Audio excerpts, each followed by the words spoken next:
Justice Swagger. I'm Douglas Swagger, retired from Division I of the 1st District. My last name is S-W-A-G-E-R. All right, and Justice Reardon. Yeah, Tim Reardon, California Court of Appeal. Spelling on the last name is R-E-A-R-D-O-N. All right, and we are ready to roll. So Justice Reardon, if you have any introduction you want to start with, now's the time. I will. And today's date is 18th, I believe. June 18th, Dylan, right? my daughter's birthday. All right. Hey, very good. Oldest daughter. Happy birthday Yeah. to her. Today's date then is June 8th. 18th. 2009. And the interview is being conducted as part of the Appellate Court Legacy Project, the purpose of which is to create an oral history of the appellate court in California through a series of interviews of our retired justices who have served on our court. As I've indicated, I'm Tim Reardon, an Associate Justice of the 1st District Court of Appeal, and we are honored to have with us today the Honorable Douglas Swagger, who served on the 1st District from October of 1995 to December of 2008. So we want to welcome Doug at this time and thank you for participating in this project. I should mention the participation is more than just being interviewed, because Justice Swagger actually served as an interviewer of one of our retired justices, Justice Gary Strankman. And I have seen the videotape, and Doug, you did a very nice job. That's good. I haven't seen it. Okay, I think you're supposed to get a copy, but No. If you don't have one, we'll make sure you get one. Doug, you're a native Californian, born and raised in Richmond, California. Can you tell us a little bit about the Swagger family and being raised, growing up in Richmond? Well, I actually was born in Richmond. I grew up in El Cerrito, which is adjacent to Richmond. But I grew up, I have a sister who's 9 years older than I am. And my father worked in the vending machine business. Worked for a company that turned into Servamation Corporation. He was originally from Ohio. Okay. Or Ohio, as they say back in Ohio. And my mother was born in Italy, came over here after World War I. And by a fortuitous set of circumstances, the two of them met out here in California after my dad went up through Canada and whatnot, trying to find work during the Depression. And all of my family out here was on my mother's side of the family. And we had aunts and uncles and cousins that were around us all the time. But it was kind of a traditional Italian upbringing when I was growing up. Every Sunday when my grandparents were alive, the whole family got together at their house for a huge Sunday eating binge down there. And I was kind of, I grew up in that type of situation. And but it was a very different time back in the 1950s when I was growing up. I know Richmond has a very bad reputation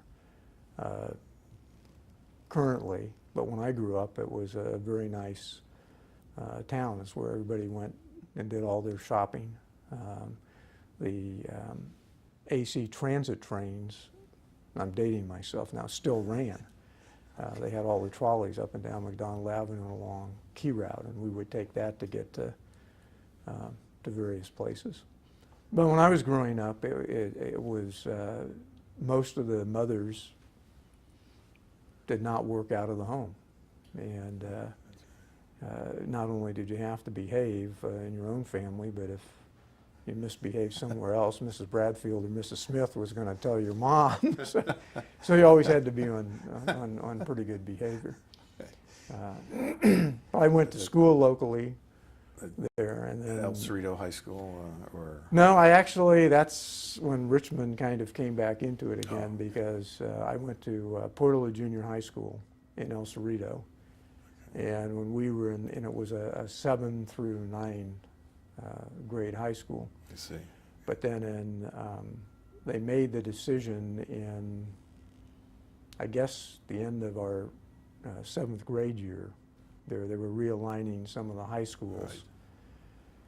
And so they decided that all the students who lived in El Cerrito, north of Cutting Boulevard, we were kind of called the Hill people, we were going to be a freshman class of about 92 at Harry L's down in downtown Richmond, which somewhat came as a shock to all of us. So the 90 plus of us started our freshman year or 9th grade year down at Harry L's High School down in Richmond, and I went there for 4 years. All right. And looking back on it, it was a great experience. Did you eventually graduated and went on to the University of California at Berkeley? Yes. Yeah. And you majored, according to my notes, in business administration, graduated from UC Berkeley, and then went on to Hastings College of the Law. Right. Was there any factor or influence in why you chose a career in the law, pursue a career in the law? Well, I think there were a number of things, but when I started Berkeley, my freshman year, I wasn't sure what I wanted to do. And they had career counseling where they give you aptitude tests and whatnot. So I availed myself of that service. And the number one thing they said I had an aptitude for was farming. Well, I did not particularly want to be a farmer because my grandfather on my father's side was a farmer. Okay. And it was a pretty tough way to earn a living doing that. And then I think about 3rd or 4th was law. And my brother-in-law was a lawyer. But he still practices, but he does probate and estate work. Okay. And that kind of had a little appeal to me. But then I decided that I really wanted to, I think business was a good thing to do. So I applied to the School of Business Administration there in my end of my freshman year at Berkeley, because you have to take all these classes in order to get admitted in upper division into the Haas School of Business. Right. It wasn't called the Haas School of Business then. And because I kind of like business. And my dad was kind of moved up through the ranks and was a vice president of this company now, and I kind of liked that. And I thought, hey, business was sort of the way to go. But then I started thinking it'd be good to tie a law degree in with business. Makes sense. And so I thought about my plan was to get my MBA and then go to law school, because it was only going to take me a year to get my MBA because I was a biz ed major. And then a lot of things were going on in the world at that time. And in one of the classes I took at Berkeley, there was some philosopher, and I cannot remember his name. He was an ancient Greek philosopher who said, "Let he who can be his own not belong to another," or something like that. In law, I think, to me at least, provided me that opportunity that I could be in practice by myself. I would not be part of a big corporation, and I would have some more control over my life. So I decided law school was the place to go. And so I went to Hastings for 3 years. Right. What year did you start Hastings? I started the fall of '66 All right. and got out in '69. We were the last class that came strictly out of the old building. I know you went to Hastings, so you Correct. remember it.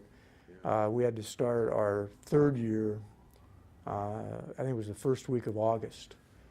And then we had to, and it ended early, the beginning of May, because they were tearing out the Golden Gate side of the building, as you recall. That's right. I do recall that, yes.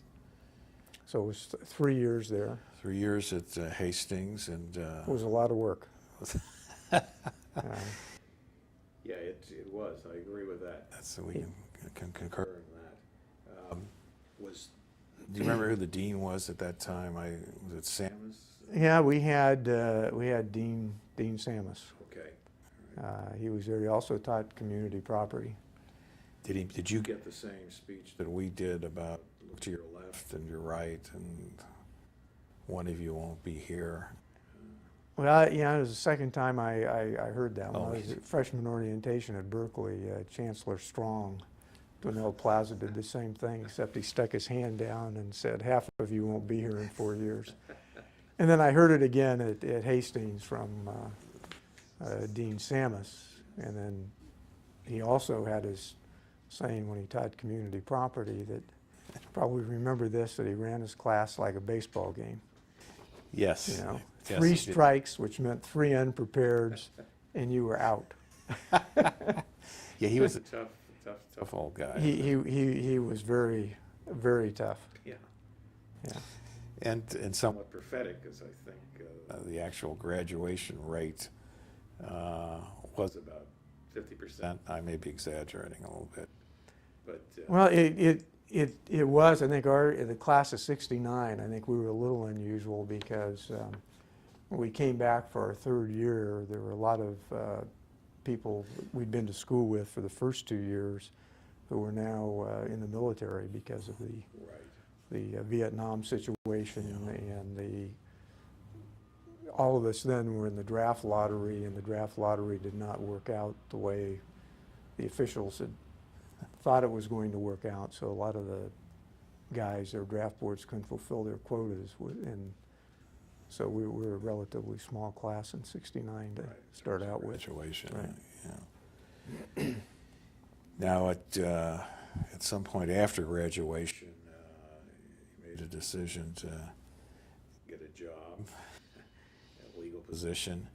And did you go right from law school to the DA's office in Contra Costa County? Yeah, I did. And I was very fortunate. I had interviewed, as we all did after law school, with private firms. I also interviewed with the Attorney General's office, your old office. Yeah. And I had been told that a great place to start practicing was in the District Attorney's office or in the Public Defender's office. So at that time in Contra Costa County, they interviewed basically for both at the same time. They had people from the Public Defender's office and people from the District Attorney's office. I remember that well. A good friend of yours, Mike Phelan, went on to from Contra Costa DA's office to strike that to the AG's office and then on to the bench. Recruited me to act as an interviewer of people applying for the DA's office and the Public Defender's office, and it was a kind of a joint deal. But yeah, well, it was, and it was rather an interesting interview. But anyway, after that interview, it was before the bar results came out, so it was before. The bar used to be in November, and then you got, in the old days, you used to get sworn in, admitted actually in January. right. And so I had my interview out there, I believe it was the beginning of November, because the bar results came out at the end of the month. Yeah. And after the bar results came out, I really don't hear anything from that interview process, because they said you would not hear anything till after the first of the year. But after the first of the year, I did get a call from the District Attorney's office and went up for a second interview, because they had a hiring procedure that they picked the top 3 on the list. They don't tell you where you are in the list, and they pick one of those Right. 3. And so I was asked to come up, and I interviewed again. And by that time, I was pretty convinced that this was a good way to start my legal career. Who was the DA then? It was Bill O'Malley. Bill had just been appointed by the Contra Costa Board of Supervisors. And he was running for election in June. And he did have opposition. So he was the appointed district attorney at the time.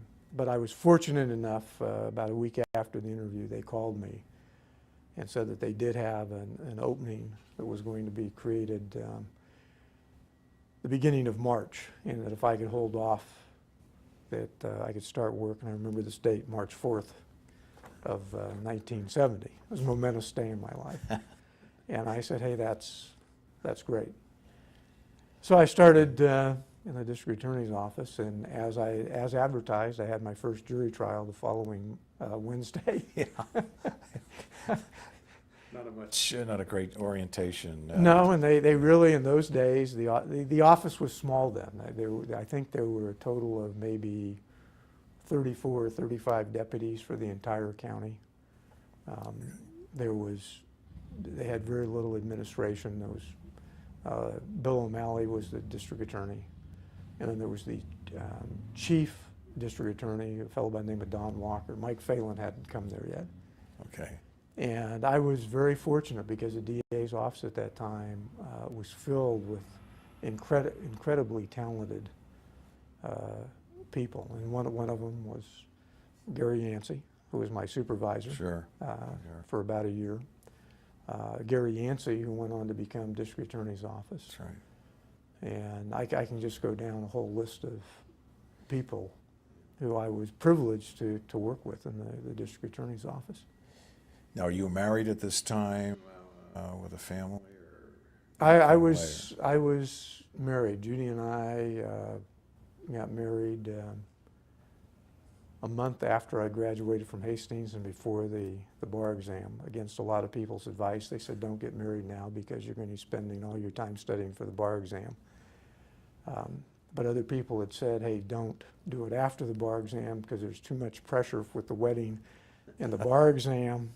So, do it ahead of time. So she and I were married in June 21st of 1969. In fact, our 40th anniversary is Sunday. Okay, congratulations. But we did not have any children when I started the district attorney's office. Okay. She was teaching.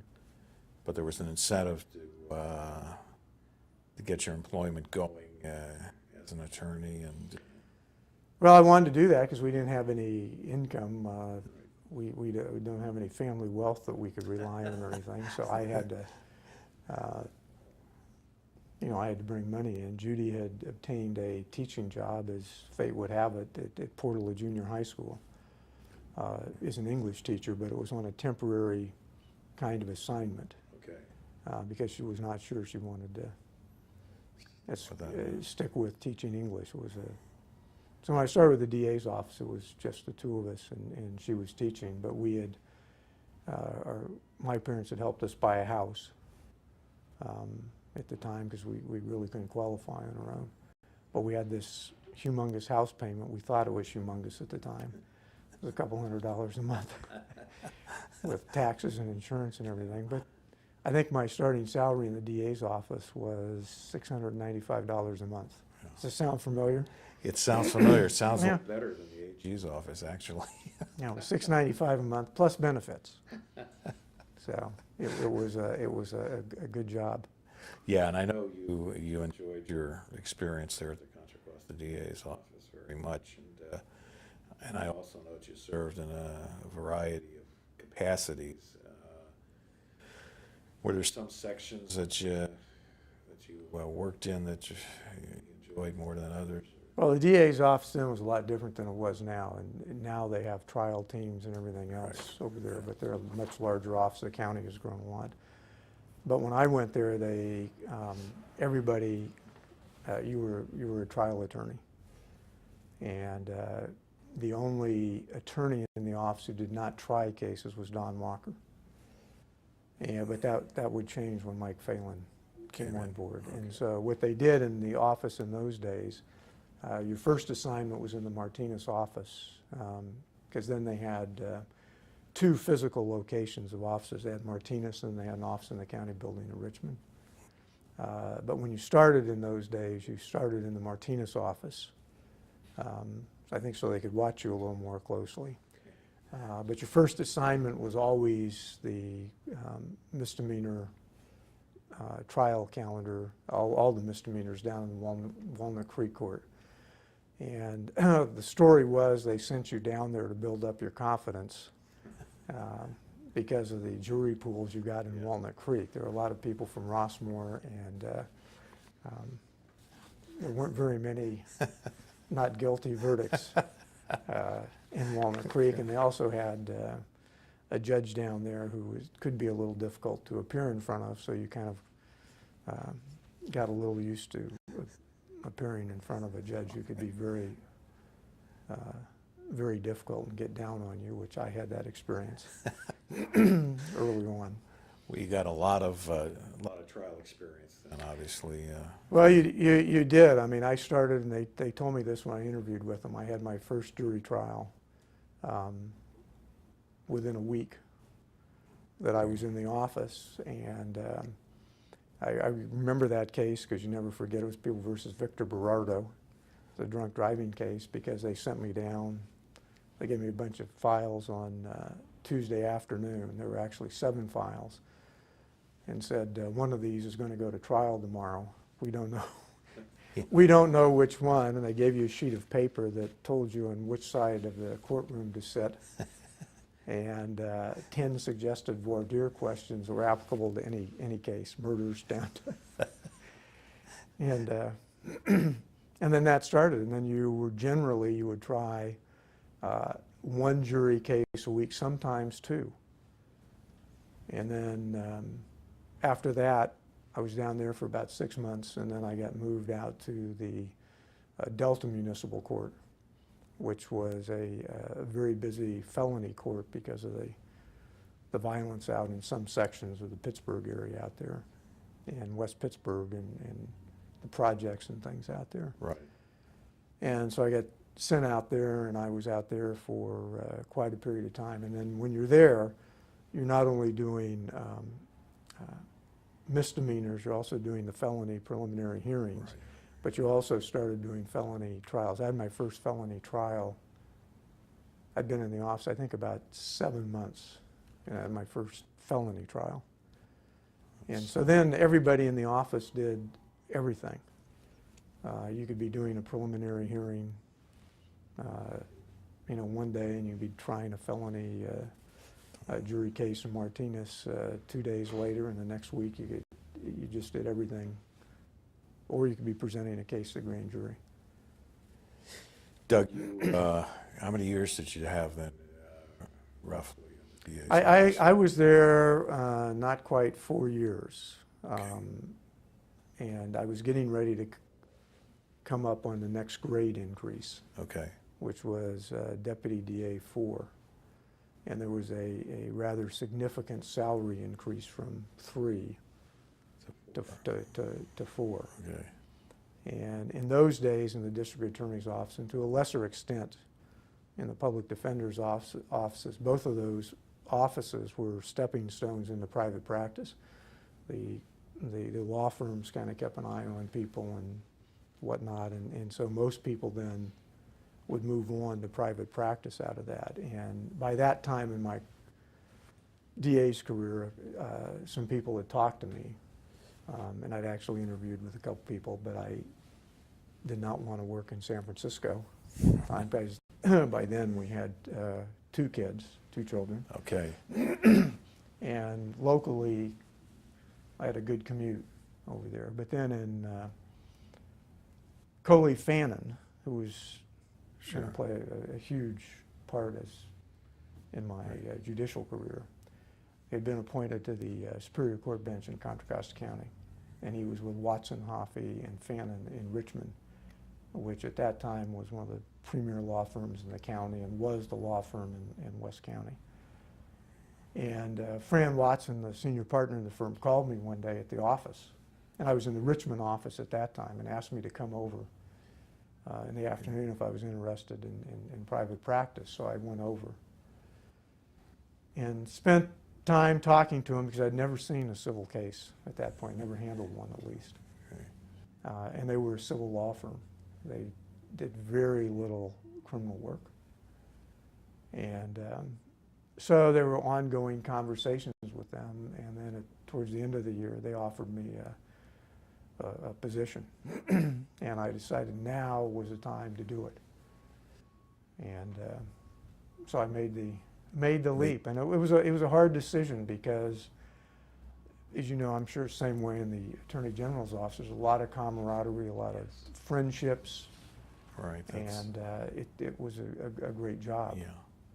So I decided to leave. But you have no regrets, I know. And what type of practice did you have in the law law firm? Well, they hired me basically to do, back then it was trial. I'm not Right. sure there were litigators at that I don't think there point were. then. But the firm did almost all civil work, and they did. Fran Watson, Bill Whiting were, even at that time, were premier family law attorneys. Right. But they also represented lots of corporations. We were local counsel to the Chevron refinery. We did work with the attorneys for Mechanics Bank, and just a whole host of businesses, all the way down into Alameda County and out into Central County and Contra Costa County. They wanted me to keep my hand in trial work, and because so few juries were tried in the civil area, they wanted me to do criminal appointments out of Superior Court just so I could have a couple juries just to keep my skills. Right, right. Oh, and so I did that.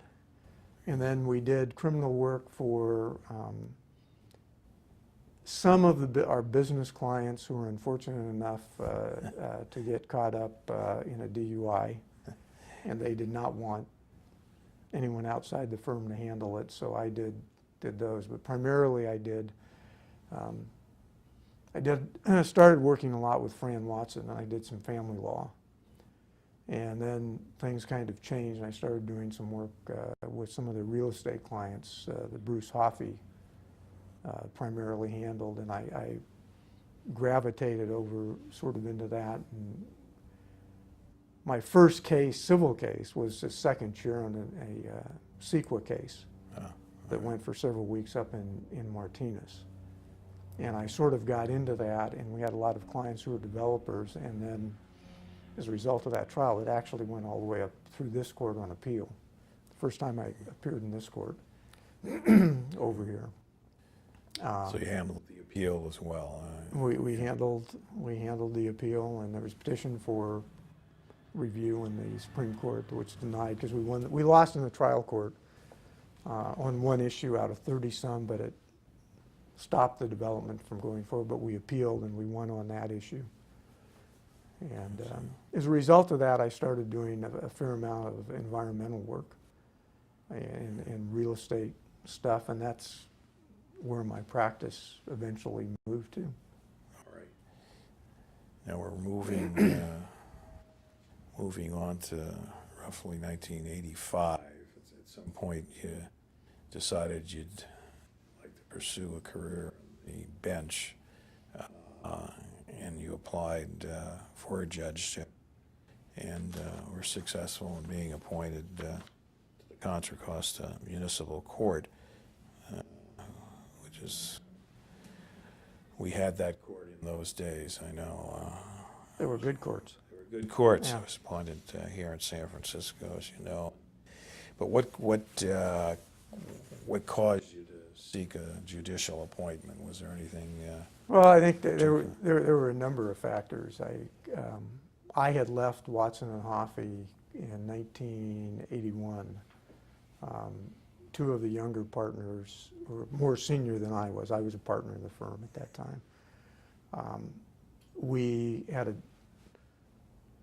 came to sort of a parting of the ways philosophically as to the way the firm was going to grow with the senior partners. And so we had decided to go out and open up our own firm, which we did in 1981. And much to our relief and somewhat to our surprise, we were successful right off the bat and started making actually a lot more money than we'd been making at the other firm. But there was a price to pay for that. It was billable hours, and the three of us had to bring in a hefty sum of money even before we got our draws. And so I found myself working. We had 3 children by this time. Okay. And I found myself, every Saturday was a work day. There was no 5-day week. And it's not unusual for people in private practice, and they were very long hours. I found myself, I was not getting in till after my wife and the kids had eaten dinner. And because of the nature of the work I did, There were planning commission meetings to go to, city council meetings to go to, design review boards, Right. which generally met in the evening. And so financially, we were doing far better than I could have ever imagined in my life. But it was taking a toll. And I realized that. And in it was sometime prior to 1985, I had been approached by some individuals to run for a municipal court position down at the Bay Municipal Court. There was a judge who they said was coming up for election. This judge was not very popular in the bar, was a last-minute appointment by the outgoing governor, and a judge who I happen to know and I happen to like, but had very limited experience to be a judge. But unfortunately, she rankled a lot of people when she got on the bench. I wasn't one of them. I was upset by her. But they approached me about running, and I had never thought about this before. And my initial reaction was, no, forget it. And they said, at least hear us out. We'd like for you to meet with some people and whatnot. And I said, I will do that. But I said, I'm telling you, you may be wasting some lunches here. I don't see myself doing this. So I went through that, and I met with some people. And I decided that this was not for me. And this was probably probably 1983, or maybe actually 84. And so I declined to do that. Okay. And then in 1985, Judge Carroll, who was a long-term judge down and much beloved judge down at the Bay Municipal Court, there were 5 judges there, had announced that he was going to retire. At some unknown date, but he was going to retire Right. sometime. And it turned out it was going to be the spring of 1985. Someone wanted that position very badly, who was very politically connected. This Governor Dumasian was governor at this time. And everybody knew that this appointment was going to go to this individual, or at least thought it was. And one morning, I was waiting for the trial call up in Martinez, and I'd become very good friends with Coley Fannin. I got to know him after I was I was hired by his old firm. Right. And I would stop by there occasionally in the morning, and he and I'd have coffee, and we'd just talk. And this morning, I think it was in February or March, and he said, hey, some of us up here have been talking. We think you should apply for Judge Carroll's position. And my response to him, and I remember this, I said, Coley, why do I want to do that? I'm making more money than you are. Why do I want to do that? And he pointed to his wall, and on his wall he has a large family. He had pictures, photos, 8x10 photos of all of his kids and his wife. And he said, hey, I know how you work. And he said, you will have a better quality of life with your family because you're not going to have to work Saturdays. You're not going to have these late hours and everything. Right. And so I want you to think about it. And he said, some of us up here have been talking about it. He said, I want you to go talk to some of the judges. And one of the judges he wanted me to go talk to was Judge Wilcox. And so I did. I thought about it for about a week, talked it over with my wife, thought about it for about a week, and then met with some of these judges, probably about half a dozen of them, and told me that they thought I'd be a good fit there and thought that I had a chance of getting appointed. And I thought I had no chance because everybody knew politically there was one person was going to get it. So I gave it some more thought because it would mean leaving my partners. And at the time, we made one of our associates a partner, so there were 4 of us at the time. Okay. And it was like having 2 brothers and a sister there because we lived and breathed together. down there. We spent all this time together. And our livelihoods depended, we're all kind of interconnected with how people's practices were doing. So I made the decision to go talk to them to see what they were going to do before I actually committed to doing it, and said, I know this is going to hurt the firm by me leaving. And we had a long talk about it, and to their credit, they said, hey, if this is what you want to do, we will support you 100%. Go for it. Go do it. And so I said, I will do it, but I said, I don't think I have any chance at this. Everybody knows that this other person, the word on the street is going to get it because of his involvement with politics and whatnot. But I will give you my promise that if I don't get this, forget it. Because I had talked to them about this group asking me about running against this sitting judge. So I decided to put my name in, and so that started, as you recall the process. I called Sacramento and I got the PDQ.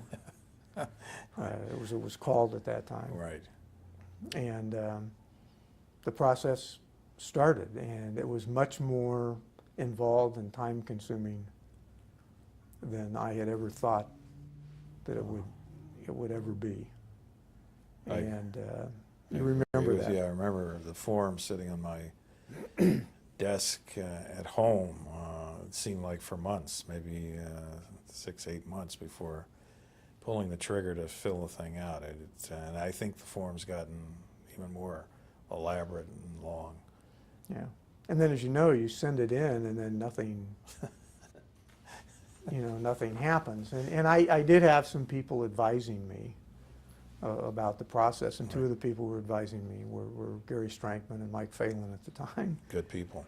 And some other people, and again, sometimes the stars get aligned. There's some people I were told that I should meet because there was no one who could get you an appointment, but there were people who could stop an appointment. I'm sure you were probably told the same thing. And two of the people I was told that I need to talk to, one of them was a very well-connected to the governor, business person in Contra Costa County, very big in Republican Party politics. Although I was Republican, I had never been active in the party. In the party or in any political thing. Yeah. In fact, I ended up getting a meeting with this one person strictly by chance. One of actually the fellow that owned the company my dad worked for. And I don't know, I forget how he found out, but he had heard that I'd put my name in for a judicial appointment. He called me at home one night, and he said, hey, listen, can I be of any help to you? And I said, well, geez, I don't know, Dwight. I said, this is what's happening. No one tells you anything. And he said, well, I have a friend who's very big in the Republican Party. He said, I play golf with him several times a week at the Orinda Country Club. And I said, well, who's that? And it happened to be this person whose name and I said, you're kidding me. And he said, no. And he said, I'm going to call him at home tonight. And so the next morning, I came back from court, and there's a message to call this person. And he got on the phone. He said, I'd like to talk to you. And so I went out to his office. So that was one person to meet. And then the other person I did not know. And I was talking to my brother-in-law was asking me how things were going on. And I said, I don't know. It's kind of a mysterious process. And he says, what can I help you with anything? And I said, I don't know. I don't think there's anything anybody can do. It just kind of, this mass kind of moves along, I guess. And I said, I've met this one person who's very politically involved, but there's this other person I've told has a lot of clout, but I have no idea how to. And he said, wait a minute. He said, he was my fraternity brother at Cal. And I said, you're kidding. It's connections. Yeah. And he said, no, we've been to their house. And so anyway, he called and I got to meet this other person.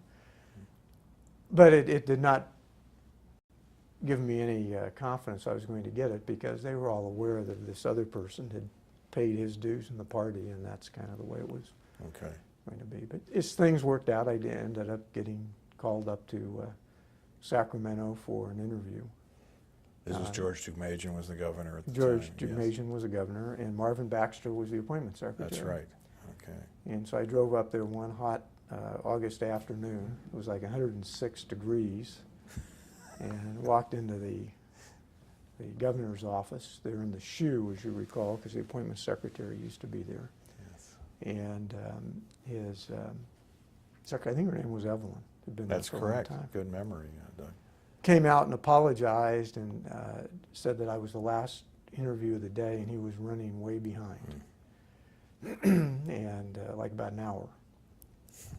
So I sat there in the reception area of the governor's office for an hour with my nerves going, and went back and I met Justice Baxter. Right. And I don't know if you were interviewed by him, but he had those big binders about you. I mean, I was amazed. Yes. Sitting on his desk, and by this time I had been told about the interview, and one of the people who was supporting me was Justice Channel, because I tried a lot of cases in front of Justice Channel when he was Contra Costa Superior Court bench. Right. And so he said, this is what they're going to have. This is what they asked me for the Court of Appeal, and so he's kind of going over all this stuff.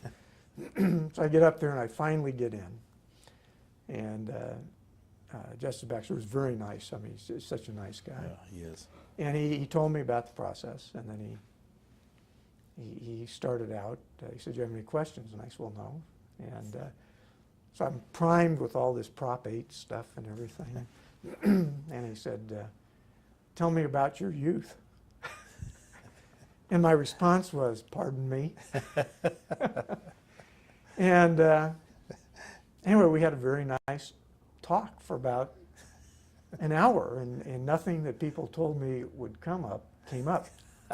So I left the interview thinking that it was a courtesy interview. That was your take at that time, huh? That Yeah. was my take, because there was really very little of substance. And I later found out why. And then nothing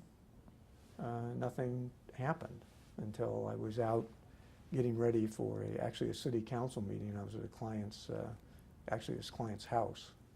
She wanted to meet there. She had this real estate thing going. And it was about 5:30 in the afternoon, and the phone rang, and she said, "It's for you, it's your secretary." And it was my secretary, and she was in tears. Because she had just picked up a message, and there was a call from the governor's office that had come in at about 4 o'clock after I left the office, and she was just getting ready to leave, and she saw it. And so it was the governor's office, so I called back. And It was a good move. well, I was told to call back no matter what time it was. Yeah. So I called back, and it was Justice Baxter, and he said, "Hey, do you have any privacy?" And then he told me I was appointed, and I was actually quite surprised at the time, and quite elated and a bit nervous. This was probably 1985 that you're actually. It was October of 1985, Okay. because when I left his office after the interview, he said the governor's not going to make any appointments for a while. They were having financial budget problems, and the governor had his plate full, and he wasn't going to have time to get around to making appointments until much later. So anyway, they called, and I went and told my partners. There was a lot of tears shed at that point. But then I actually didn't start until almost the end of the year, because you just can't leave private practice. Right. You have to transition your clients out and everything. So it took me a while and there was one trial I had to finish.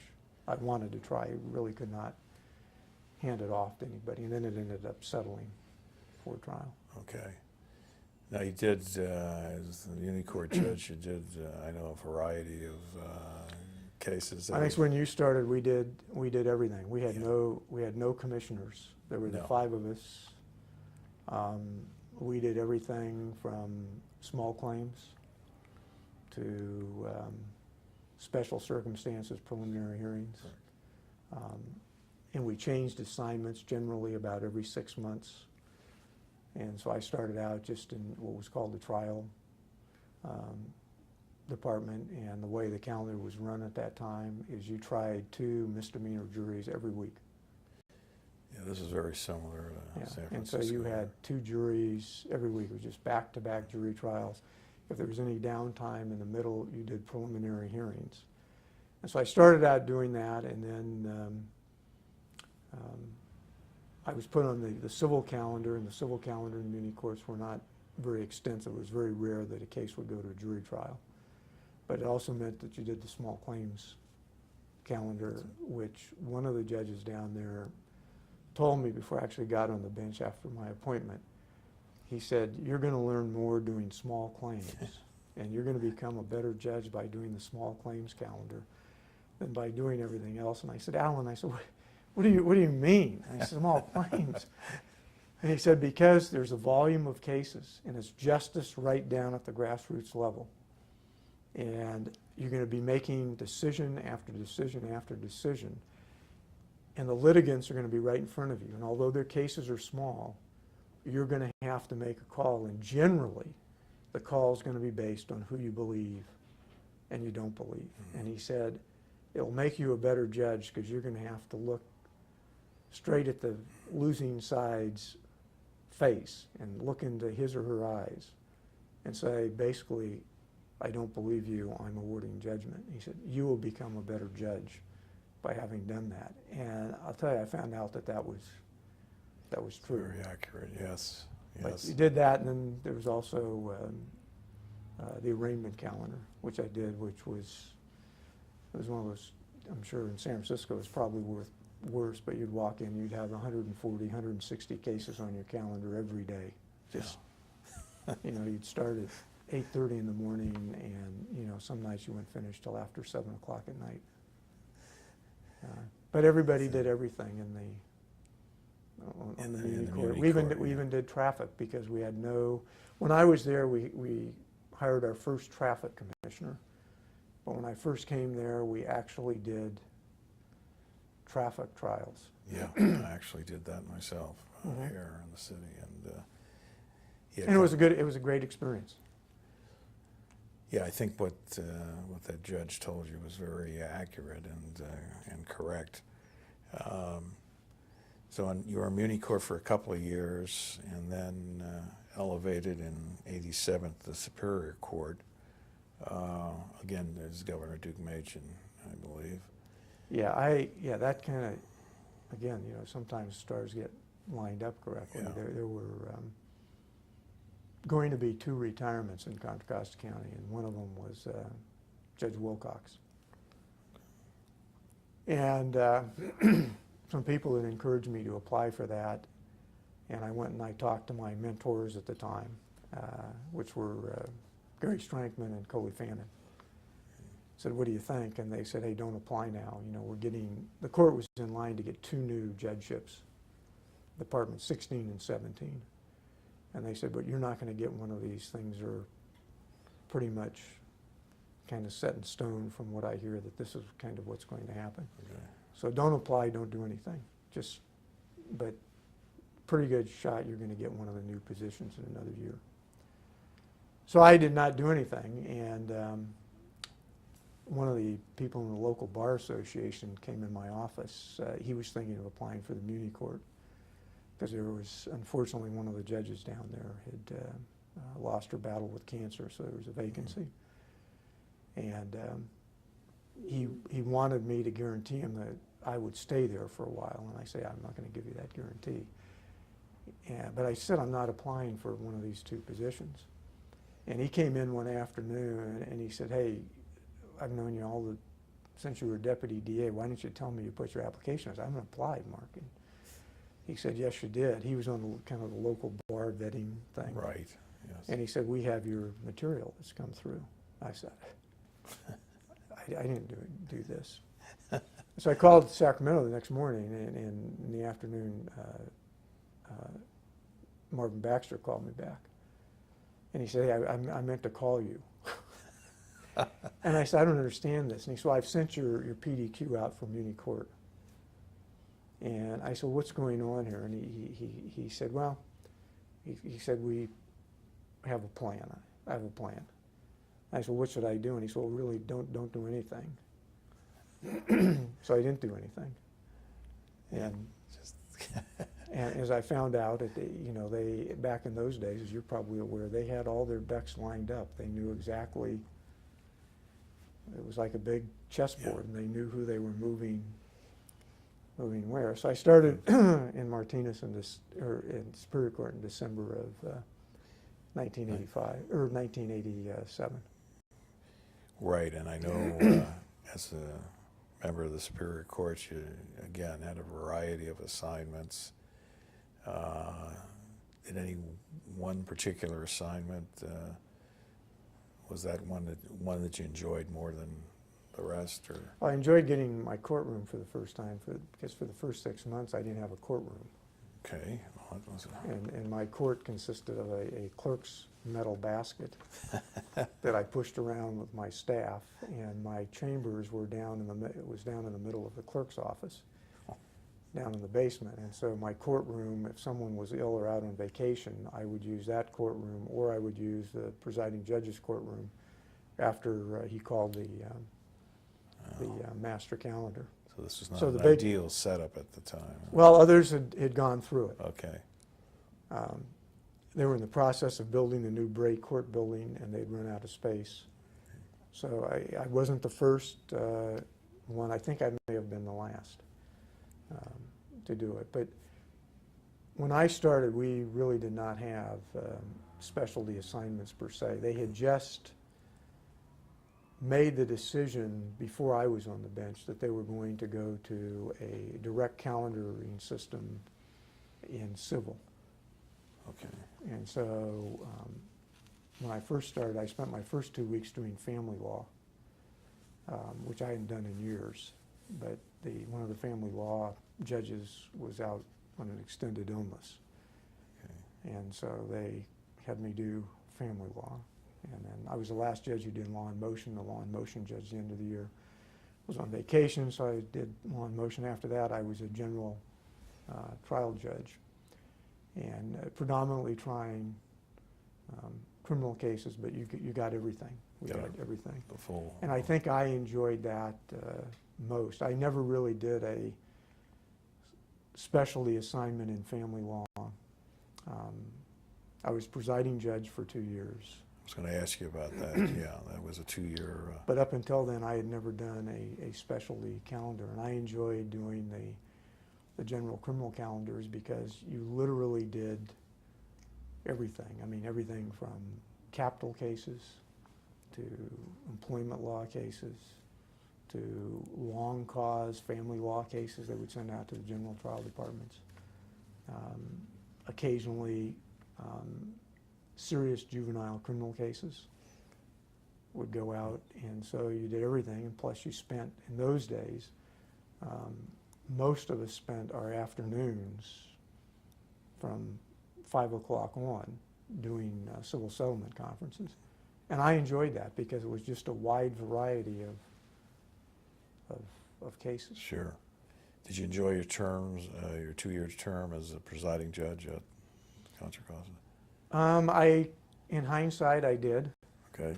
I was presiding judge there in 93 and 94. Okay.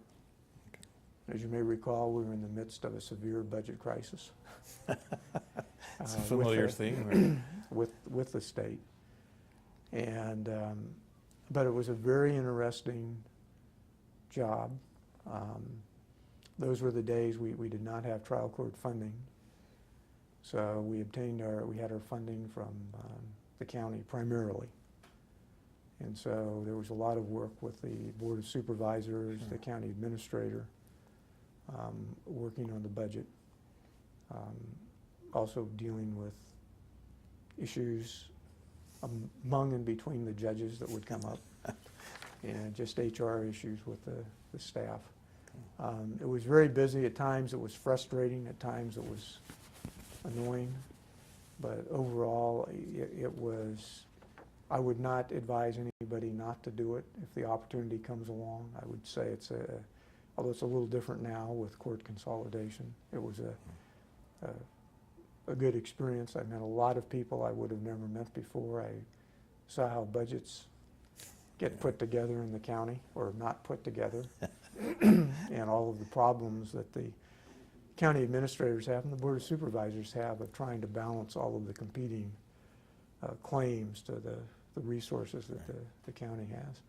And so I enjoyed it. When I was presiding judge, I did try some cases. I always made sure that periodically I would take a short jury trial. Keep your hand in, yeah. Well, it was not to keep my hand in, it was also to keep some credibility with the system, because a lot of the attorneys, and I'm sure it happens in all courts, they would look at the calendars and they would go down, they would see there were no departments available, so that they would lay a strategic 170.6 on a judge, knowing that they're not going out to trial. And so when they did that, when I'm calling the master calendar, I'd tell them to come back at 10:30 or 11 and say, you know, we have a free jury panel downstairs. I'm going to have them up here in 15 minutes. And it was kind of like, so I did it for a lot of reasons. Okay. Part of it was the calendar management, and it worked well. Well, Doug, after a number of years on the Superior Court, you made a decision to apply for the Court of Appeal. And how did that all happen? Was there a particular thing that caused you to move from the trial court to the Court of Appeal? Yeah, somebody came and talked to me about it. After the plan was, when I became presiding judge, because I'd sort of been drafted to do that, because of Mike Phelan was supposed to be the incoming presiding judge, and he got appointed to this court over here, the That's Court right. of Appeal. Yeah. So there was kind of a void there, and I got drafted into doing that. But I said, I will do it, but one of the things I want to do, I want to do 2 years in civil fast track. And so the deal is that once I got done with my 2-year term as presiding judge, I was going to do one of the civil fast track calendars. It did not work out that way because of the end of my term as PJ, due to some retirements and some other things. My successor, the incoming presiding judge, had a real problem filling one of the criminal calendar departments for a variety of reasons. And he came to me, and I wasn't totally happy about it, but I understood, because having been in that job, I knew if I had his position to make, I'd be doing the same thing. So I ended up in the criminal calendar department, which is not, it's a very busy assignment. Right. You're in a courtroom over in the jail where there are no windows. You're hooked right into the jail. The holding cell is right behind your chambers. You can hear everybody talking and everything. And it's it was a very strenuous calendar, because you'd have so many matters on calendar. And you're making calls, bail calls. You worry about people doing things. You're out on bail. But I found myself doing that calendar, and while doing it, I was approached by someone who asked me if I was interested in going over to the Court of Appeal. And my initial reaction was, well, no, I hadn't thought about it. And I was told, this person told me to think about it, and I said, well, why are you asking me? What's going on? Because there were people I know who had applied, and that there were some vacancies, because there's all that talk in the trial courts about it. And one of my colleagues had applied for that position, and I was well aware of that. And there were a couple others who were thinking about it. So I thought about it, so I did what I've done so often. Coley Fannin had retired and was now with Jams. Yeah. So number one call, I called Coley and actually went over to his house and talked to him about it. And then Mike Phelan and Gary Strankman were over here, who I knew. And this person had told me that suggested that I call them, and so I called them, and they encouraged me to do it. But I had a lot of reluctance about doing it, because I was not sure whether I would like the quiet over here. And I had a feeling that I wasn't done on Superior Court. I wanted to do the civil fast track assignment, plus coming over to this court meant commuting to San Francisco. From my driveway to the parking lot to my parking space in Martinez took me about 14 or 15 minutes, no traffic, going out Highway 4 amongst the open fields and the cows. And I did not know, I just had problems with the commute and whether or not I would like it. But then I gave it a lot of thought, and I decided I would put my name in for it. And so I sent for the PDQ. Went through the same process. Went through the same process, although this time I told the people who had urged me to do this, I said, I will do it, but I am not going to go out and beat the bushes and Right. politic for it. I said, I will put my name in. If it happens, it happens. If it doesn't, I'm just as happy. So I put my name in, and then nothing happened for quite a while. And then, I say quite a while, I guess it was probably 4 months. I didn't really hear anything. And then I received the call from the governor's office that they wanted to talk to me, which I found quite surprising. And so I went up to Sacramento, and it was Chuck Buchigian was the appointment secretary at the Okay. time. And we had a very nice conversation. And it ended with him telling me, he said, well, I guess you know there are 2 vacancies now in the Court of Appeal. You're not going to get either one of them. And he told me why. He did not tell me the people who were going to get them, Right. but he was very upfront about telling me why and explaining why they were going to be doing what they were going to be doing. If I can excuse you, I need Sure. to change my tape. All right. So anyway, Well, I didn't hear anything on the Court of Appeal. Okay. Until. And I kept waiting to hear something, and because I was interviewed in July of 1994 in the governor's office, Okay. and I heard nothing, and Yeah. the 2 vacancies that were here were filled. Or filled. Okay. And so I just figured, it's not going to be. And I was happy as a clam. I had been told that once I got done with the criminal calendar at the end of '95, I was going into civil fast track. So it was fine with me. And then in the fall of '95, my research attorney, the criminal research attorney in Contra Costa, came in with a copy of the recorder. And in Contra Costa County, we did not get the recorder, we got the journal. Okay. We used to get both, but during the budget things, we had to eliminate Yeah. one of them. But he opted to get the recorder rather than the journal. And there was an article on the front page of the recorder saying that the governor had narrowed the list down for the 2 new vacancies on the Court of Appeal to 4 people.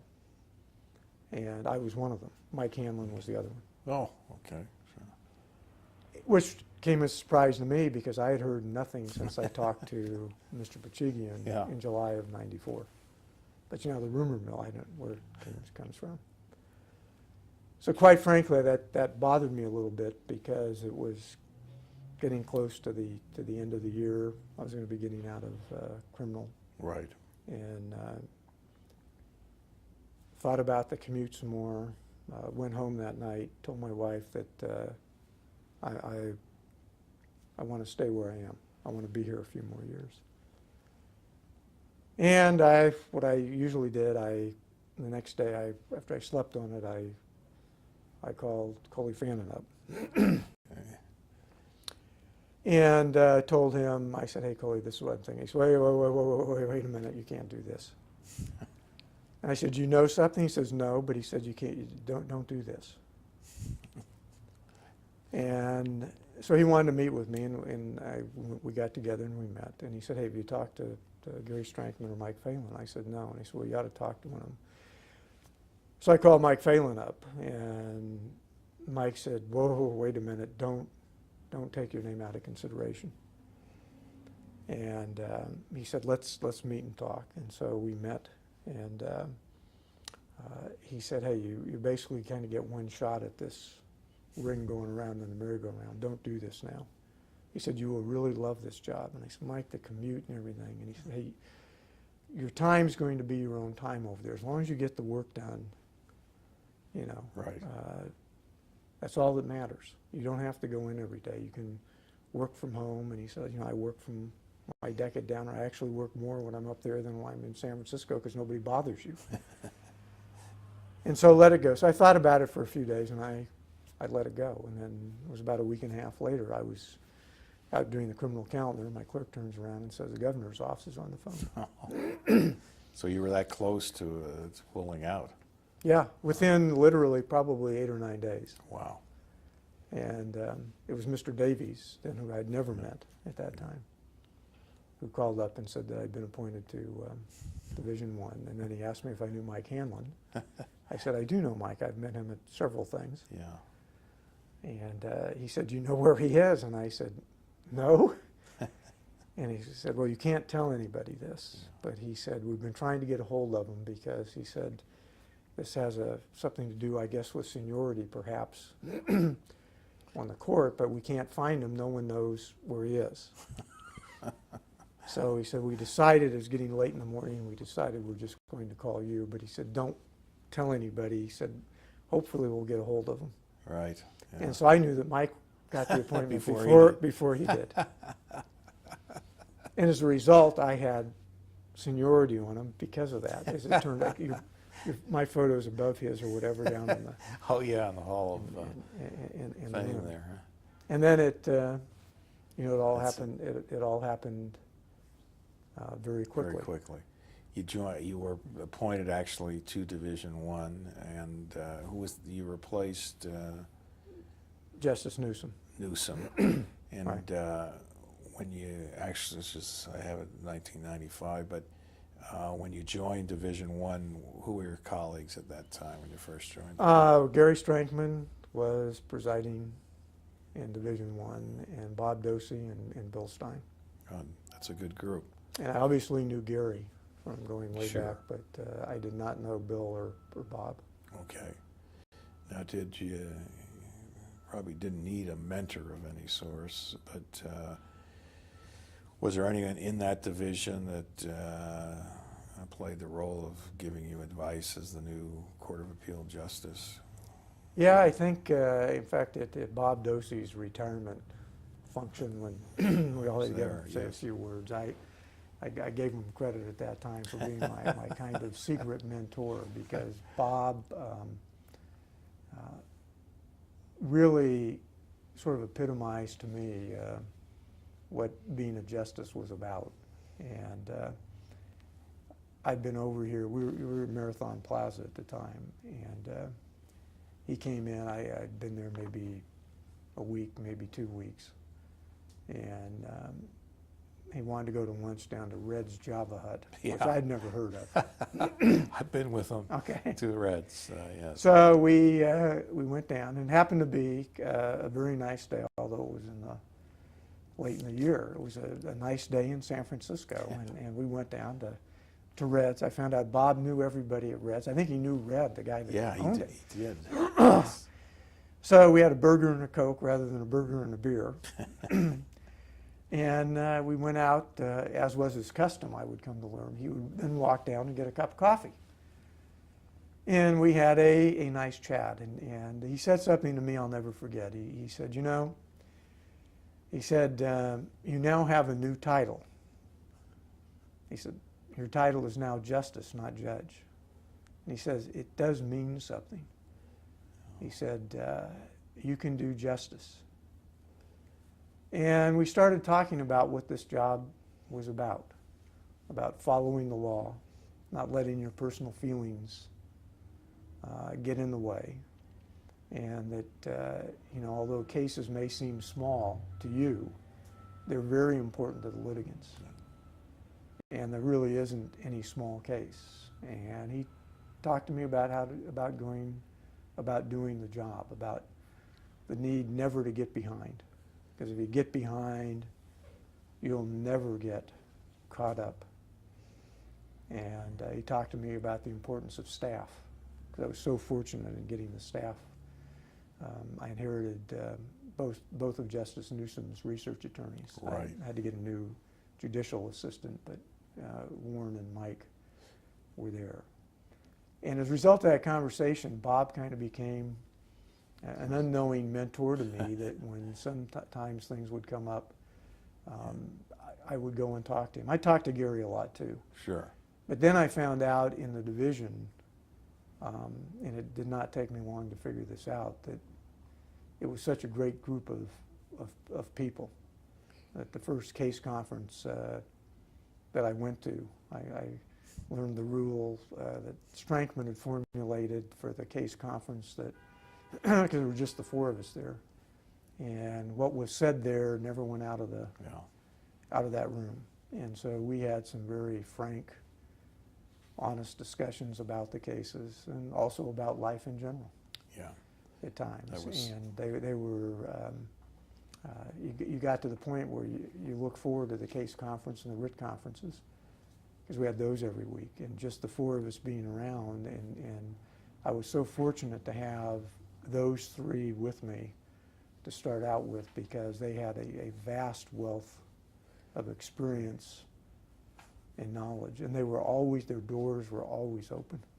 Yeah, there's a great, great group of colleagues. And we became very quickly just great friends. It was fun to come in here, and my misgivings about it being very quiet. And I will say it did take me a little while to adjust, adjust, because I did enjoy, I think most trial judges do, you kind of enjoy the opera that unfolds in front of you every day when you're in the trial court. And so I did miss that for a while, and I went back my first year and for 2 weeks and sat on the trial bench and tried cases.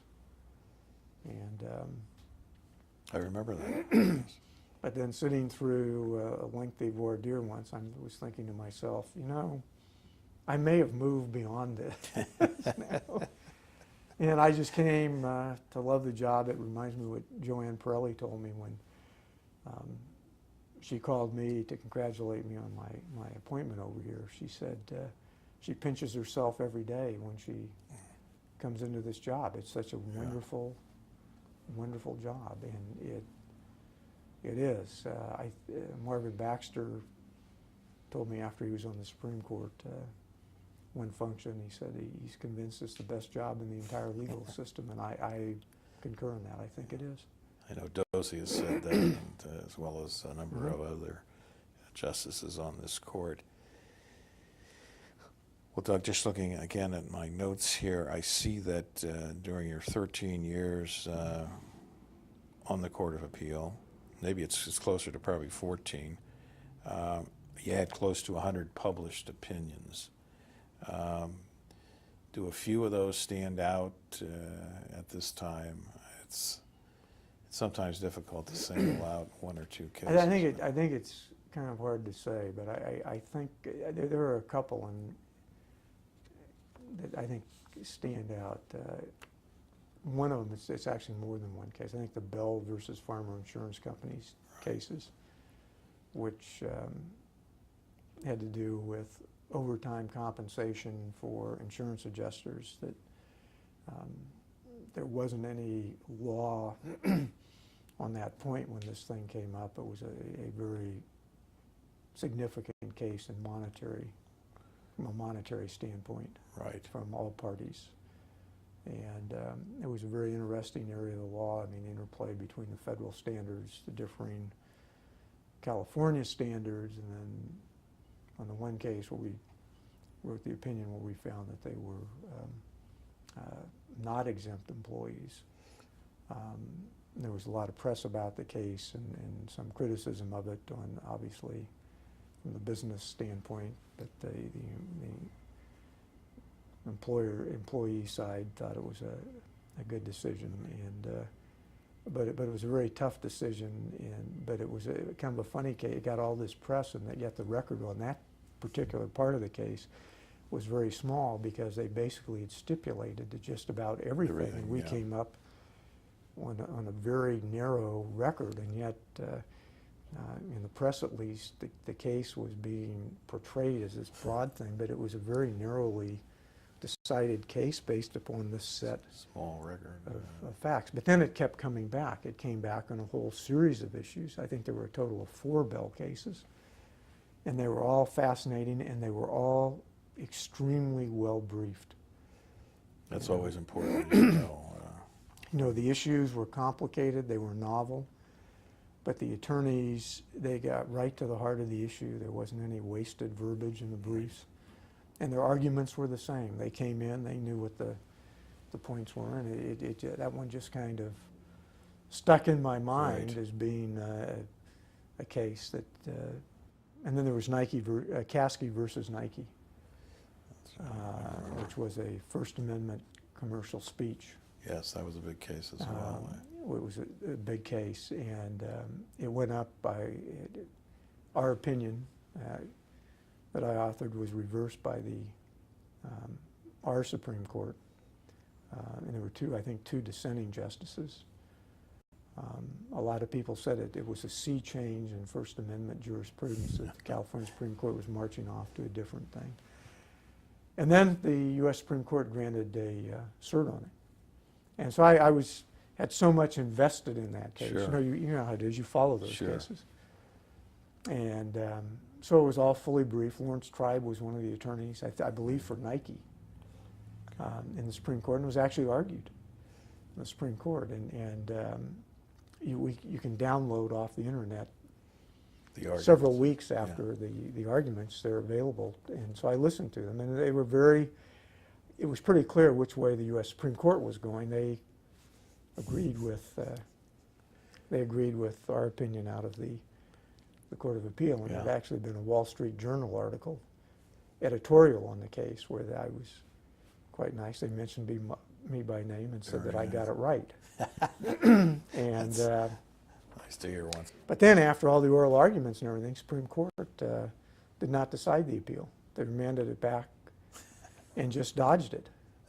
And so it came back, and then the case, as with a lot of those cases, as you know, instead of proceeding back in the trial court to flesh out these other things they were concerned about, Nike settled the case. I don't know what the settlement was for, but you can imagine what the attorney's fees in that case must have been. But that was a case that always stuck out in my mind. Sure. But you know, even the small cases, they're important to the litigants. I mean, having been in private practice, even having a case that you know is not going to make the front page of the LA Journal or anything, it's important to the litigants and absolutely. in the attorneys. And that was one of the great things I saw when I came over here, and I will tell you as a trial court judge, I did not always think this. I was just taken back by the amount of care that goes into the opinions over here, the amount of time going through, checking the record, making sure that everything is right. And it's people of the state don't really know that. I don't think most attorneys know that, but it's so good. No, I think you're right. I don't think a lot of attorneys understand or realize how much work and effort goes into these appeals. And well, let me just ask you kind of a final couple of questions here. You retired, I know, reluctantly or...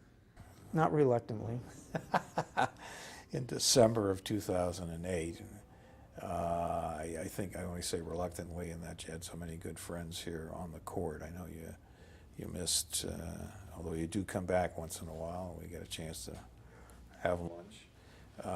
But you had made so many friends on this court that it's always tough breaking up a family in a sense. But I know what you've been doing in retirement, but our viewing audience may not know that. You've become involved in the private judging, but you've also got a lot of hobbies as well. So maybe we can cover some of that. As you know, I could have retired 3 years before I actually retired and decided I wasn't going to retire. But when I made the decision to retire, that decision was really based on the time that it was, I had my health, still young enough to do a lot of things, hike, do a lot of things that are probably in 7, 8 years I'm not going to be able to do, and my wife to do. Right. And I also came to the decision that whether or not I did any work in the private sector, I had more than enough to keep me busy. That's for sure. My between photography, spending more time fly fishing, Grandfather. grandkids. We just got 3 grandsons, just 2 new ones in March. My place up at Tahoe, spending more time up there, and doing the things that my wife and I have wanted to do. Right. That the time was right for me to do that. Yeah. And the hardest thing was, though, and you're right, is leaving the people for almost 14 years. Yeah. People around here, as you know more than I do, they become your family. And you obviously worry about, your chamber staff. Correct. We can't operate without them. No. And you never know who your replacement is going to be. So you worry about them. So since I retired, I've been doing the things I wanted to do. I bought a motorcycle, ride my motorcycle around, enjoy that. Not a Harley, but a little bike, appropriate for my age. We've been spending a lot more time at Tahoe. Right. And we've been doing a lot of babysitting. And we've been doing a lot of things that we've kind of put off. We've got some travel plans scheduled that we're going to do. You don't have to worry about oral argument calendars and, all of those other things. And so far, I will tell you, it's been as good, if not better, than what I thought it would be. And I think my wife summed it up the first time we came back from Tahoe. We went up after I was retired in January, we were coming back. We went up, we had no plans to come back. That's right. And because we didn't have anything on our plate at that time. And she noted, she said, it's the first time you haven't brought any briefs to read. You haven't been sitting there on the laptop computer working on draft opinions or doing anything. No one has called you on the phone about some issue. Because when you're in private practice, you'd go away, you'd go on vacation, the phone ring all the time. Yeah. And I said, this has just been very relaxing. This has been, a great 6 days. And it just sunk in, and it was. Yeah. And I encourage it. I had lunch a couple weeks ago, about a week and a half ago, with Justice Strankman. I get together occasionally. And, Sure. And he told me, he said, I told you, he said, you should have retired as soon as you can. But you do, I will say, I miss the people, and I do miss the work somewhat, because the ADR stuff, it takes a while to build that up, and having done a mediation, and there's something coming up next month, it's a lot different than when you're, it's even different than when you're back, and it's not even like being in private practice. Right. But it keeps your mind going. I mean, I stay up on all the cases and whatnot, because everything's available over the internet. Sure. So you stay busy doing that. But the time was right for me to move on, and the judiciary's changed a lot in our time. As you know, it's a very different type of organization now than when we started.